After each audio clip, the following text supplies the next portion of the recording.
Okay, hello everyone. No.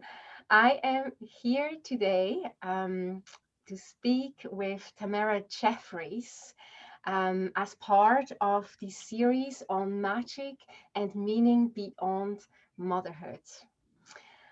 Tamara and I, we met in 2012, 2013 in Rio de Janeiro when we both lived there. And we actually, at the time, organized a yoga and wellness day retreat. I remember Yeah, that in it was Ipanema. wonderful. It was wonderful. It was wonderful. Yeah, it's such a joy for us to reconnect, Tamara. It Um, is. It is. yeah, And you know, Tamara, like me, she is a child-free woman, and every woman has a story. And today, as part of this series, I really wanted to speak with Tamara, who is a holistic counselor and a transformational coach. Yeah, and she helps spiritual women heal from trauma. Yeah, Tamara, where I always want to ask that question first. Where are you calling in from? What is what's alive for you right now in this moment? I am in the States. I'm in Charleston, South Carolina. And what's alive for me in this moment is a lot of gratitude. I've been working really hard and seeing things come into fruition. So I'm just feeling really grateful for watching. It's spring now. So we're watching things come into bloom. And it's just like watching these things come into my life that I've been working toward. It feels really good. So I'm Mm, just like really, really grateful. beautiful. Yes, spring equinox Mhm. in northern hemisphere. Beautiful. Yeah, so I think we just gonna drop in, we're Sure. gonna Yeah. uh yeah, this is a Mhm. question I'm just gonna ask all of the women, that I'm gonna interview in this series.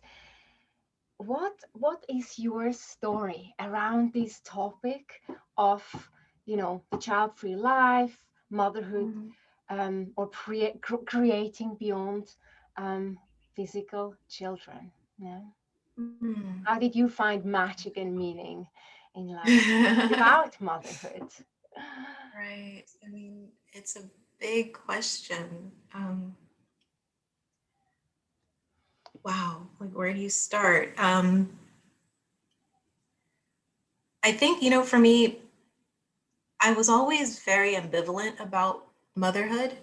It was just if it happens, it happens. If it doesn't, it doesn't. I'll be okay either way. But then in my mid 30s, I was diagnosed with uterine fibroids, just like multiple uterine fibroids. And they were so immense that the doctor recommended a hysterectomy. And it made sense to me since I wasn't, you know, I didn't have my heart set on having children. And so I went ahead and had the procedure. And I afterward just felt like, okay, well, that puts an end to one story. So now I can put my energies, all of my energies, into these other aspects of my life, whether it be relationship or creating my work. I can just focus on these things now. And so that's really what I've been doing is just focusing on my work and what I can do to help women. Like, as you said, I help spiritual women heal trauma. And so that's been my focus is creating a practice that holistically tends to women um, in all aspects of their healing journey. So that's really what makes my life meaningful is the work that I'm doing for these women and with these women and seeing their growth and their transformation and hearing back from them all these wonderful things that are happening, and when they write me to say, thank you so much for what you said last week and this is helping in so many ways, and like that just fills my heart. So like that's really what's giving my life purpose and meaning these days. Mm, It's the women that I help.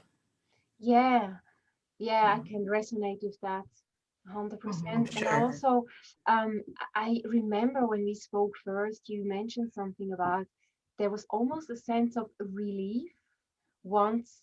Mm. You went through with the operation, and it's almost like it became Mhm. then very clear that all the Mhm. energy was kind of put into your into your purpose in a way of how you work Mhm. with women. Is there anything Yeah. else you maybe want to share about that sense of relief that you maybe noticed Mhm. afterwards when that decision was Yes. taken? Yeah. Definitely. Thanks for reminding me of that. It was. I think the sense of relief had was part of this worry, a worry about an unwanted pregnancy. I was always so cautious because the last thing I ever wanted was an unwanted pregnancy. And thank goodness I never had one. And once I had that procedure, I never had to worry about that again. So that was a huge sense of relief. And any worries that I might have had in terms of partnership and finding a partner and the right man to have a child with, you know, that also fell to the wayside. I no longer had to worry about that either. It's just like, okay, so if I meet a man and we want to be together, our lives will just be about us and the life that we build together, without children. And that took that took a piece of that worry away as well. Mm, hmm. Yeah. Yeah, because you say that ambivalence was always there for you, right? Do you remember when you go back in time, is there like a moment where like that started, that ambivalence? Was that already as a teenager, as a girl? Or, I'm just Yeah. curious where that, when do we have these first thoughts, not even consciously maybe, Mhm. but subconsciously around this topic of, do we want to be a mother? Do we want to have a Mhm. family one day? Yeah.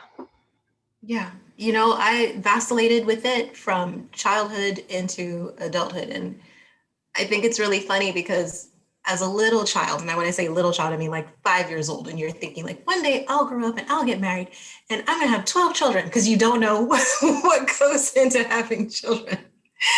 And then you become a woman and you're like, maybe I'll have one. It's like I'll just have one if I have any. Um, but it was just always this thing that it was just like, maybe I will, maybe I won't. Mm, I just never really felt compelled one way or the other. And at some point in my life, I did meet a man, and we did feel that presence with us, that a child did feel like it was going to be born through us, and we were both open for that. Um, that relationship did not work out, and I'm fine with that. That child was not born, but that was really the only time when it felt like this could actually become something real. Otherwise, it was just this kind of thought that just floated in and out of my mind every now and then. mm, mm-hmm, mm-hmm. Mm. Yeah.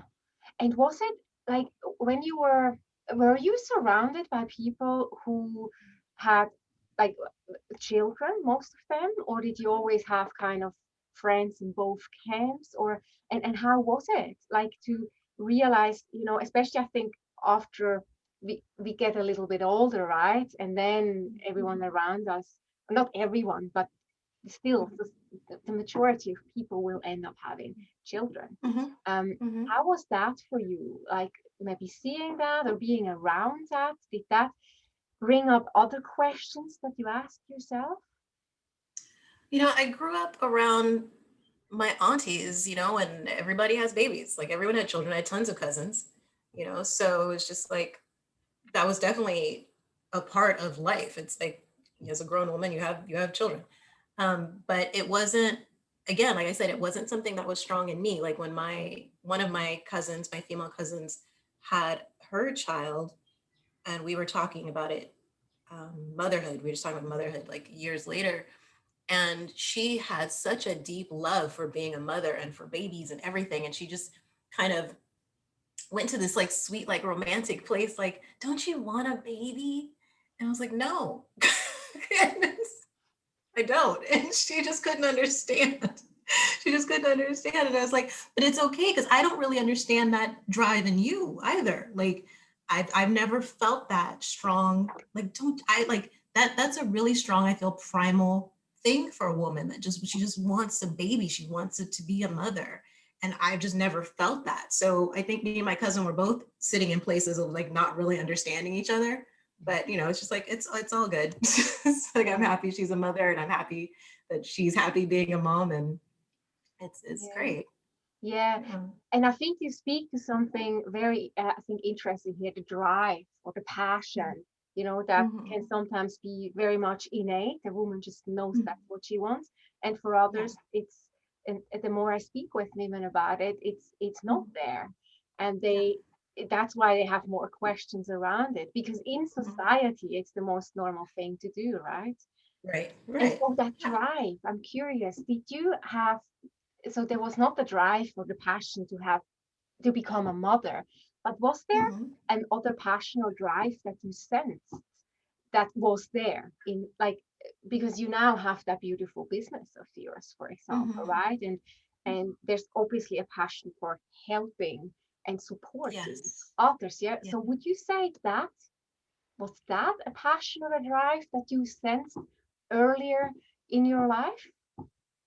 Or in your That's a great 20s, for question. example, mid 20s, end of 20s, when we start to really ask that question about Mm-hmm. motherhood, even like more deeply.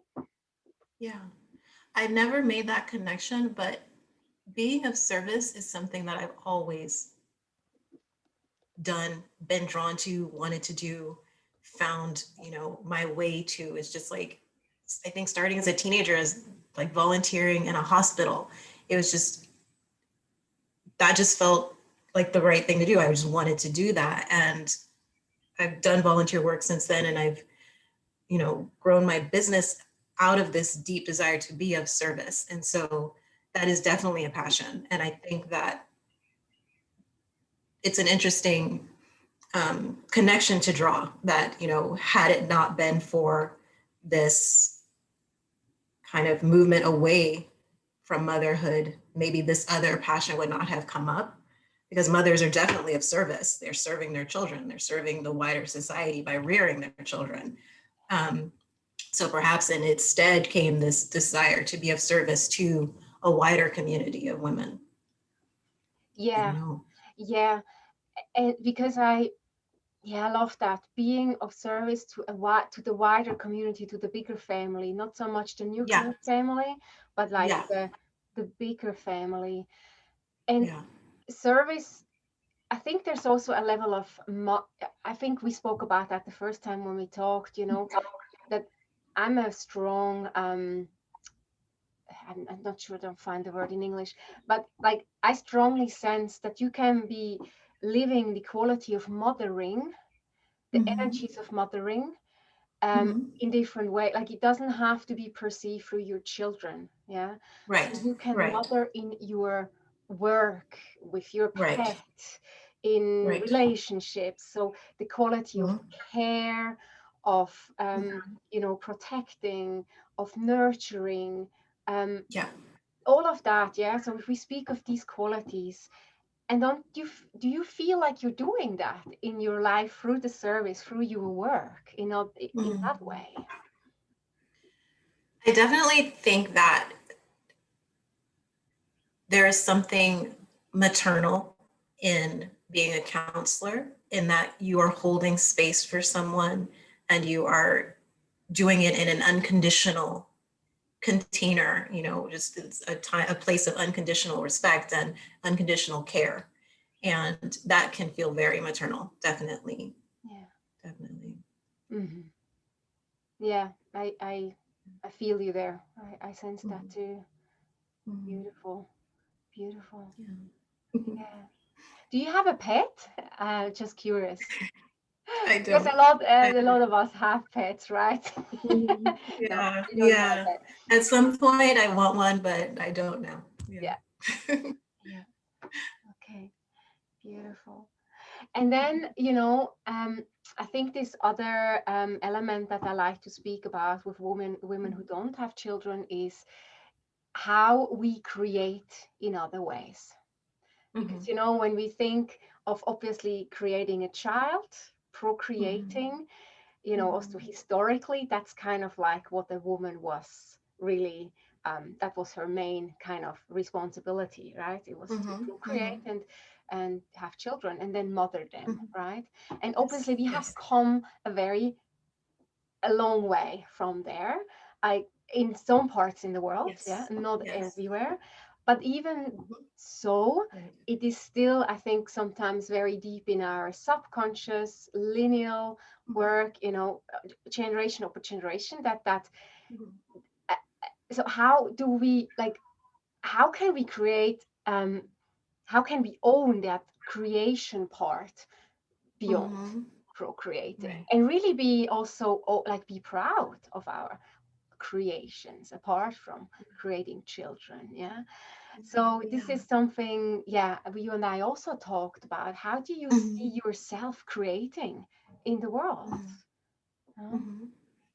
Yeah, it's interesting because I think that I know myself and I know a lot of people buy into this story that we're not creative if we don't know how to paint, or if we don't know how to draw, or we're not musicians, then we think, well, I'm not creative because I don't do any of that stuff. But I had I went to a voice workshop years ago that was taught by this master singer, and she was amazing. And what I appreciated so much about her by the end of that workshop is that she made sure that each of us understood that you are a creative being no matter what.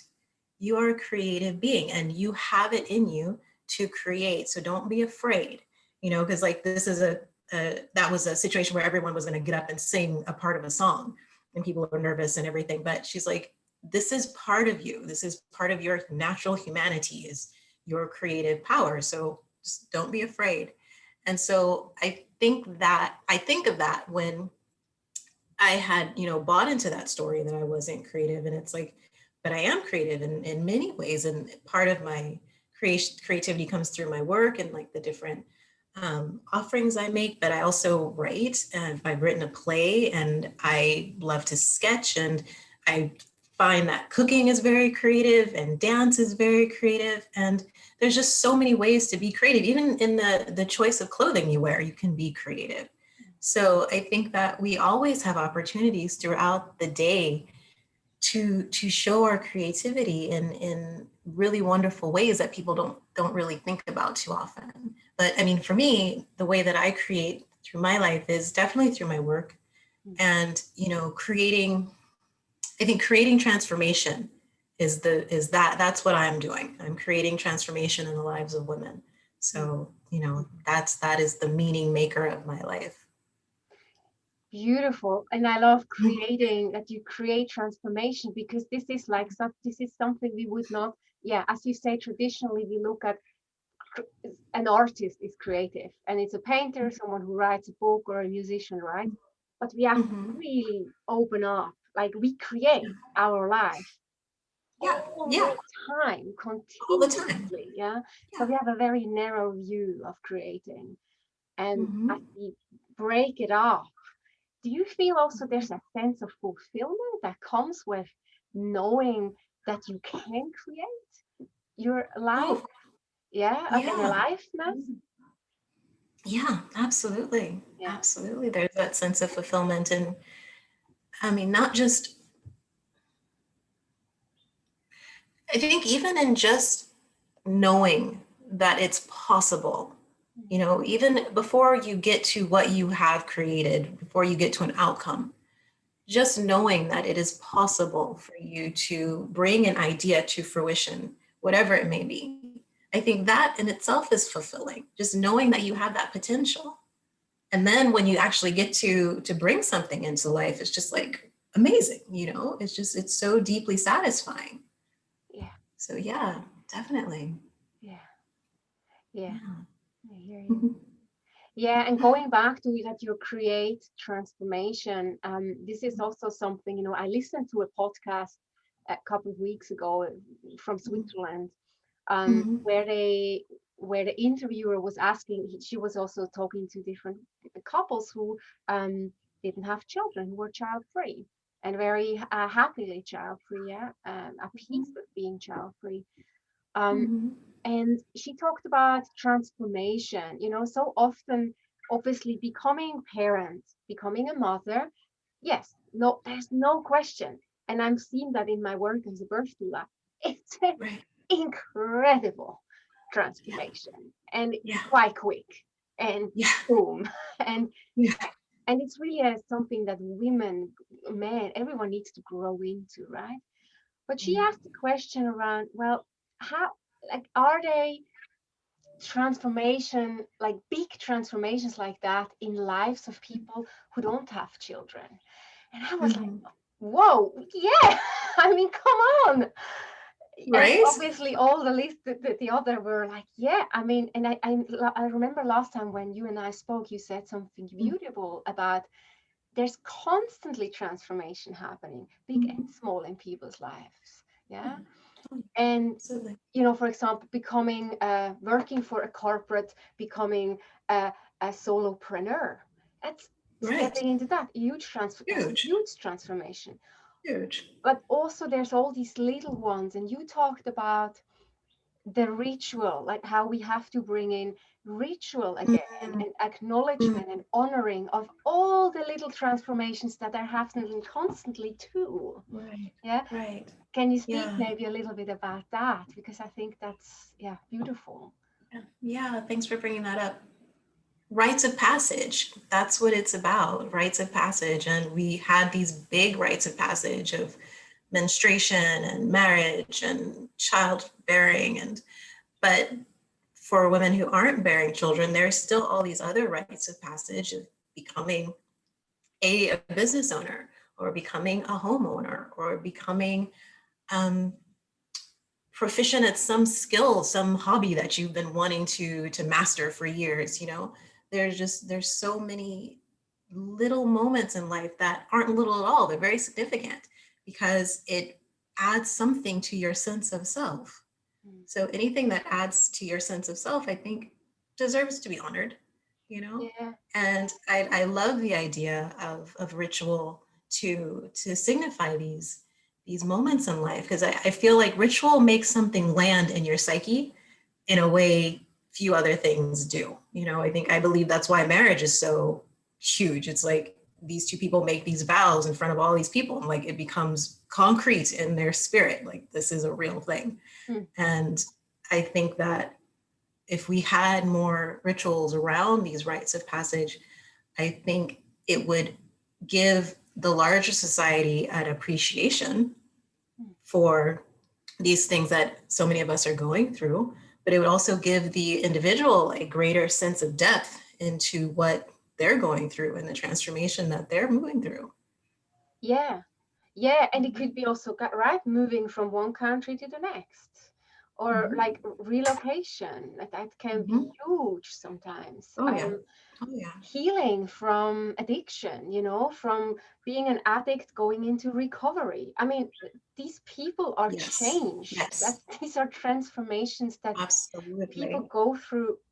Yeah, huge. Yeah. So Yeah. Absolutely. I I think Absolutely. that's just something to my listeners as well. Maybe also just the ones who are have been longing for a child and it hasn't happened, and you're Mm-hmm. asking yourself, well, in what other ways, am I gonna Mm-hmm. make grow in life, or Yeah. am I, yeah, gonna create? Am I gonna uh, be of have a purpose? This is Mm-hmm. really important piece here.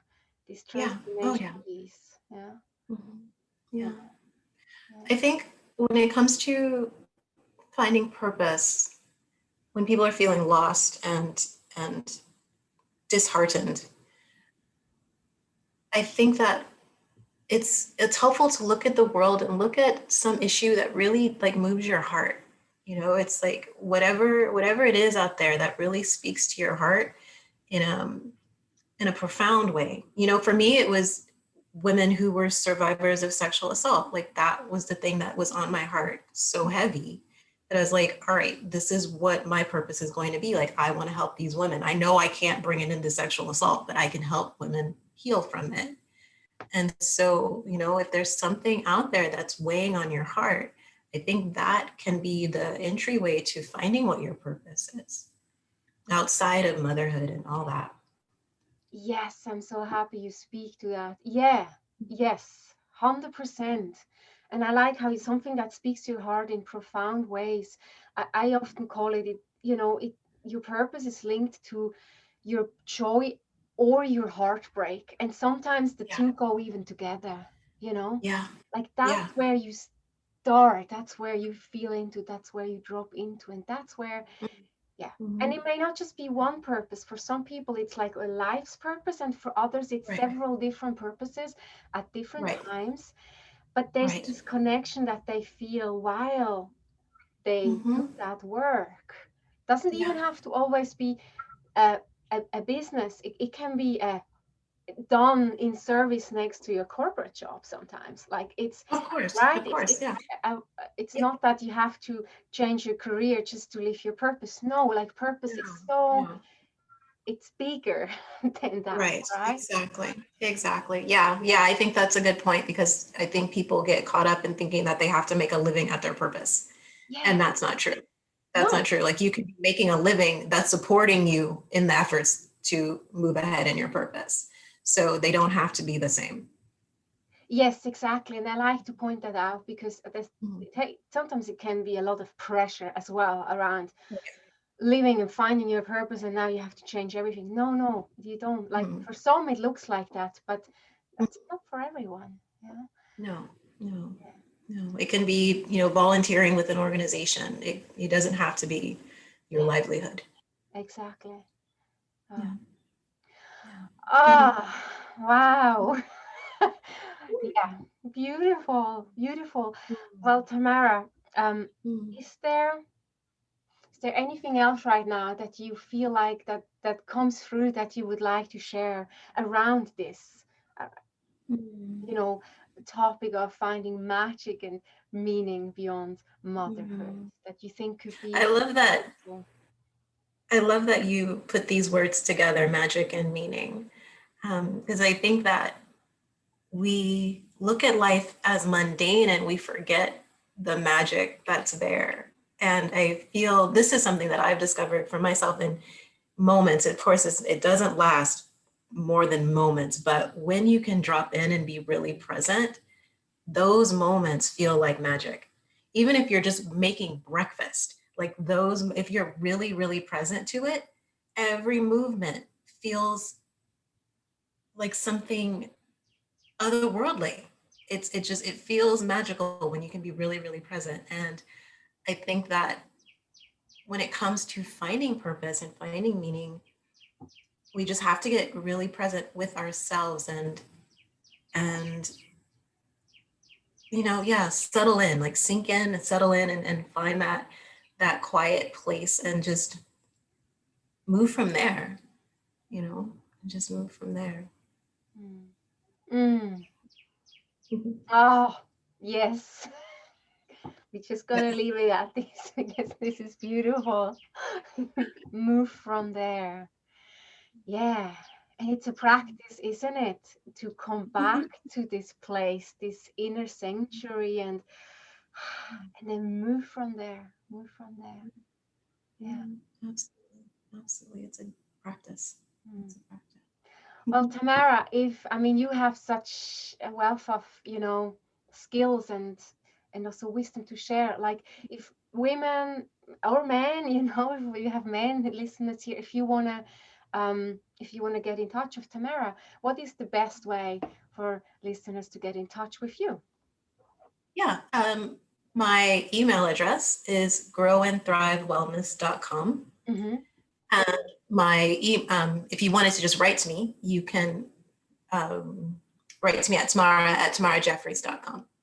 So Mm-hmm. those would be the best ways. So Mm-hmm. growandthrivewellness.com or tamara@tamarajeffries.com. Yeah. And you're also on Instagram, right? Oh yeah, I'm Yeah. Instagram, Facebook, Yeah. YouTube. They're all under Grow and Thrive Wellness. Okay. Beautiful. Mhm. Okay, and I will put that also you will see that in the show notes, I think it's called. So I Yes. will put it there as well. Yeah. Yeah. Um, yes, Tamara, I am so full of joy that we could connect over this, after 7, 8 years, like who would Yeah, have thought that one day we would sit here, you in the States, me in Hong Kong, and talk about this, you I know? know. Who would have thought? This is wonderful. It's such a blessing. I'm so happy to be reconnected with you. Just so happy. So thank you for this. Thank you for encouraging this conversation because I literally, this is the first time I've ever heard any woman engage in this conversation around a child-free life. And, it's something that I've had like conversations on the side with women here and there. But what you're doing, I've never heard anyone do. So I'm just really grateful that you made this platform. I Mm, think it's wonderful. mm. Thank you. You're welcome. Okay, well, yeah, I'm gonna say goodbye until we meet again. Maybe you quickly hang on. I'm just gonna stop the recording now, and then I can say goodbye to you and speak a little bit more. But to our listeners, that was Tamara Jeffries, and yeah, we will connect. I will connect with you soon again. Okay, bye.